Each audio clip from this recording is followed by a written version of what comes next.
Hello, কেমন আছো সবাই?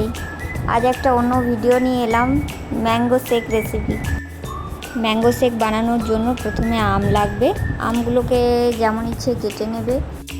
আমি দুজনের জন্য বানাচ্ছি, তাই জন্য একটাই আম নিলাম। এবারে তোমরা যতটা বানাতে চাও সেইভাবে আম নেবে। আমগুলোকে সুন্দর লাগার জন্য আমার বর এইরকম স্টাইল করে কাটছে, দিয়ে একদম মিক্সিতেই দিয়ে দিলাম।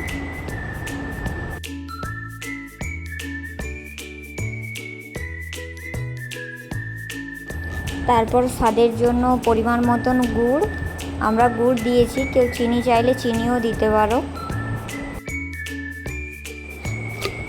তারপর একটু কাজু দিয়ে দেব, কাজু দিলাম।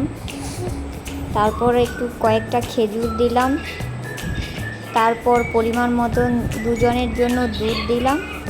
তারপরে একটু অল্প করে জল মিশিয়ে নেব। তারপরে মিক্সিতে দিয়ে একটুক্ষণ ঘুরিয়ে নেব।